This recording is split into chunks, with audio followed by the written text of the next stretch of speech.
Ooh, that looks interesting. Wow. Okay, well, this thing is fucking nice. go play with your plastic, dude. Have a fucking game with your nephew, PogChamp. How about the top 10 most surprising antique roadshow discoveries? UK in the late 70s, its roving band of antiques appraisers have been helping everyday people discover the true value of their possessions. The American version of the show premiered in 1997 and quickly... Just get on with the fucking show, dude. Claire Wiegand Beckman had no idea what she had on her hands when she brought her find. A small mahogany card table she had found at a garage sale 30 years prior to the Secaucus, New Jersey roadshow way back in 1998. She described it as a moldy mess, but she was so taken with its style that she paid $25 for it, after talking the owner down from $30. Appraiser Leigh Keno noticed that the underside of the table featured a faded label, which could still be read. John Seymour and Sons of Boston, whom he described as very distinguished cabinet makers, who made fine furniture for some of the wealthiest families in Boston at the time. It turned out that the time he was speaking of was the 18th century, and after restoration, the table was in remarkably good condition, with its original finish and craftsmanship. Keno stunned Wiegand Beckman when he appraised the piece at an astonishing $250,000. Guys, what is that on his lips? Is that like chocolate? This is what I look like when I eat like ice cream sandwich. However, he was a little off the mark. When the unassuming card table went up for auction at Sotheby's, it fetched over twice that. The final sale price? $541,500. For a piece of wood? Appraiser Donald Ellis could hardly contain himself when he laid eyes on the expertly woven Navajo blanket which Arizonian Ted Kuntz had brought to the roadshow in 2001. Kuntz told Ellis that the blanket had been given to the foster father of his grandmother by the legendary frontiersman Kit Carson, and Ellis recognized it immediately as an excellent example of what he called a Ute first phase wearing blanket, made by the Navajo between 1840 and 1860 for a Ute chief. The blanket was among the first of its kind, since it didn't feature any of the jewelry or adornments seen in later blankets of the same type. With obvious excitement, Ellis went on to call it an extremely rare find, and the most important item he had ever seen come into the roadshow. Kuntz, who hadn't the faintest idea what the piece might be worth, was absolutely floored to hear Ellis' appraisal of $350,000 to $500,000. The blanket, which had sat on Kuntz's bed as a child and had spent years draped over a chair in his house, was sold at auction to an anonymous buyer who proceeded to donate the piece to the Detroit Institute of Arts. Kuntz and his wife were able to pay off their house, help some friends and relatives, and put away a sizable security net. But other than that, their lifestyle didn't change much. Kuntz even continued to work until the age of 74. Select your hero. Collector Douglas cool. Huber brought his collection of Chinese cups carved from rhinoceros horns to the Roadshow Tulsa, Oklahoma in 2011. He collected the 17th and 18th century pieces in the 1970s, paying a total of about $5,000 for the 5-piece collection. Huber came with high hopes that he might have a hefty appraisal on his hands, and Asian art appraiser Lark Mason didn't disappoint. Explaining the history behind each piece, Mason went on to put each of the cups' values at between $185,000 and $250,000, estimating that the entire lot could go for as much as $1.25 million at auction. Huber was understandably blown away, but when the collection went up for auction in March 2012, it was a bit of a letdown. 3 of the pieces failed to sell, but the other 2 went for prices right in line with Mason's appraisal. The total sale price for the 2 centuries-old cups, $329,000.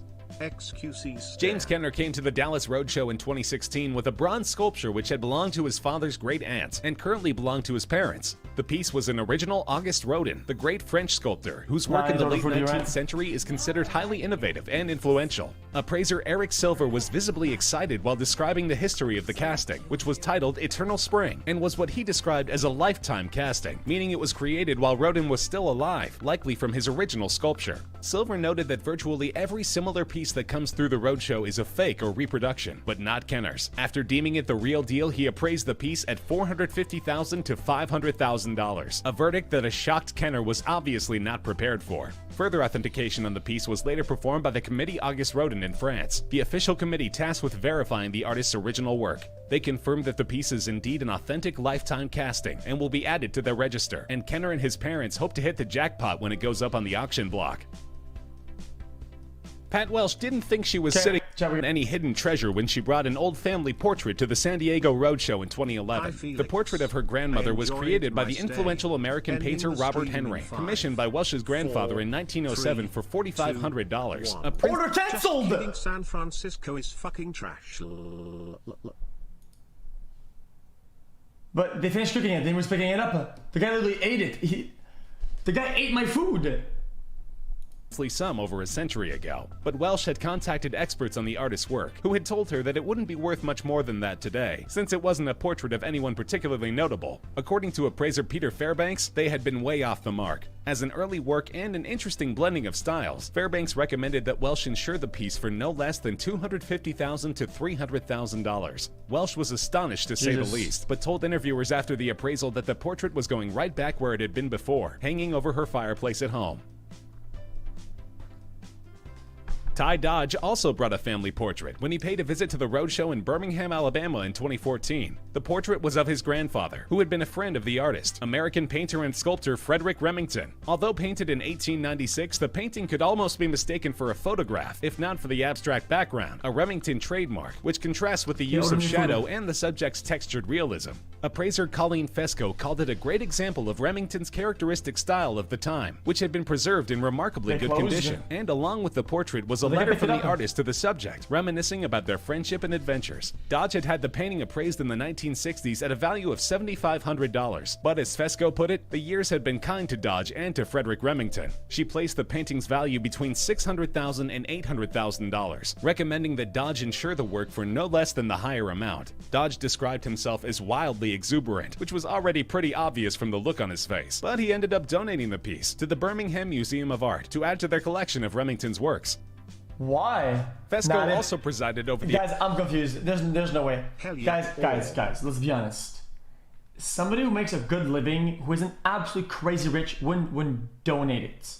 Guys. Appraisal of an early work from an important artist at the Corpus Christi, Texas Roadshow in 2012. Rue Ferguson told her that the painting by the famed Mexican artist Diego Rivera had been in his family for 80 years and had spent much of that time hanging on the wall behind a door in their house. But Fesco positively gushed over the piece, titled Il Albañil, or The Laborer, pointing out that the artist created it when he was only a teenager and calling attention to a childlike earlier version of his signature. On top of that, it was one of only a handful of known Rivera works from this time period. And although art scholars had been aware of its existence, nobody had known where it was for nearly 70 years. Ferguson had been aware of Rivera's stature as an artist, and had had the piece partially restored and exhibited a few years earlier, but even he was shocked when Fesco appraised the piece at $800,000 to $1 million, calling it a painting trifecta, a piece by an important artist with a great history that's highly aesthetically pleasing. Ferguson was literally speechless, and has said that he intends to make sure that the piece finds its way to a museum where it belongs. Sure. One visitor to the New York Roadshow in 2014, who withheld her name for security reasons, knew that she had something special. Her grandmother had run a Boston area boarding house in the 1870s and had once housed the Boston Red Stockings, the franchise which is today the Atlanta Braves, in 1871, when they were among the very first teams ever to get paid for playing professional baseball. The woman presented appraiser Layla Dunbar with a collection of baseball cards, given by the team to their landlady, that were among the very first ever to feature photographs. Also part of the collection was a letter with humorous sentiments from each team member complaining about the meals and accommodations, a piece that Dunbar called the crown jewel of the collection. It featured scribbles and autographs from 3 future Baseball Hall of Famers, including future sports equipment giant Albert Spalding and brothers George and Harry Wright. Dunbar recommended that the woman insure the entire archive for absolutely no less than a cool $1 million, calling it the greatest archive she had ever had at the Roadshow. Quite a bit better than the $5,000 offer the woman had previously received from a private collector.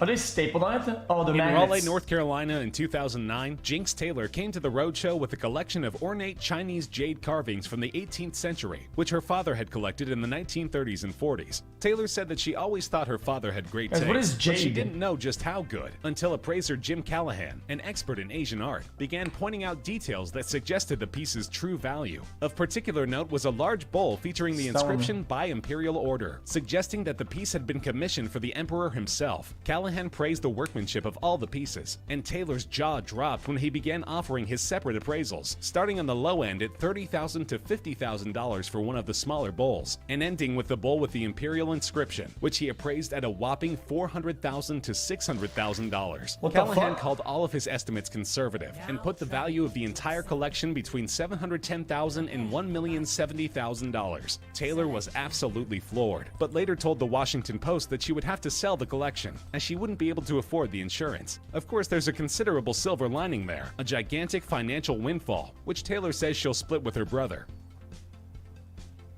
Swiss watch manufacturer Patek Philippe is among the most prestigious in the world, and even today their timepieces can retail for split thousands of dollars. He's playing Overwatch. He just won a game with May, bottom of 100, and he thinks he's good.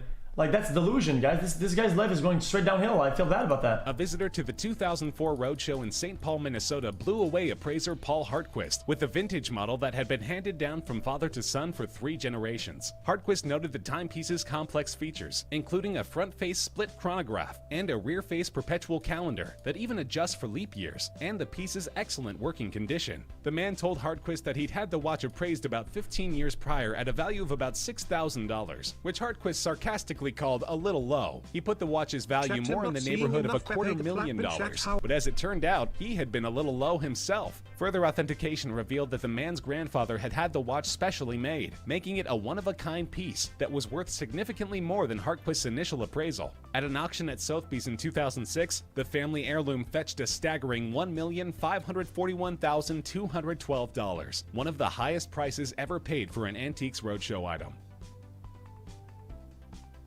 Holy shit. All right.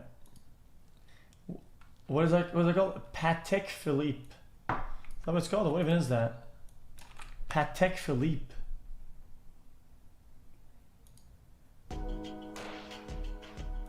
Let your 5-star trip around the world. But before you do... Guys, this sounds really dumb, dude, okay? Why the fuck would you buy this? Just buy digital. Digital things are one, it will always be more precise, more on time. Don't need tuning. I don't get it. Around the world. But before you why buy this piece of shit stack of metal? You've got just enough time to pick yourself up a watch. You're only going to grab one for now, and you want it to be something special. What's it going to be? If you like these videos and want to see more, please help the channel by subscribing. Don't forget to click the notification bell too. These are more precise. No, they're not. Patek Philippe has long been considered the best watchmaker in the world. That's like saying, hey man, I'll type on a paper 1 + 1 + 1 + 1 with my eyes closed, okay? And I'm doing it at the computer. Doing it with my hand on a paper is way more precise than doing it at the computer. No, it's automated. It can't be wrong. And I know that you will probably be spitting feathers at the thought, citing R. Lange and Sonne or F.P. Journe as better makers of watches. And you're probably not wrong. But there's something the House of Patek has that the others just don't. Okay, like what? It's certainly the best known of the top tier watchmakers, that's for sure. And this carries a huge amount of kudos, regardless of how its rivals match up on paper. It's a reputation that's been earned, not bought, cheesy adverts aside, by being a watch as better make. Oh shit! Is that the fucking Hobbit? After all, you could say that a brand like Breguet is more deserving in the influential stakes than Patek Philippe. It's Bigfoot. But it's also something of an acquired taste. Patek Philippe has always somehow managed to stay on the right side of to Patek Philippe. Finishing. I'm just kind of confused. I'm trying to figure out why. It's a functional step in the manufacturing that prolongs the life of a movement. Let's start with the Geneva stripes, or Côte de Genève. This shit's fucking boring. You're not wrong, dude. Select your hero. What about this? The watch comes in 2 different versions, and the difference between the two is pretty much restricted just to the case material. The $460,000 version is in red gold, and the more expensive $500,000 version chat, the is done in coronavirus platinum. is spreading. Run for your fucking life before it's too late for all of us. Alright. 1 year Pagoo.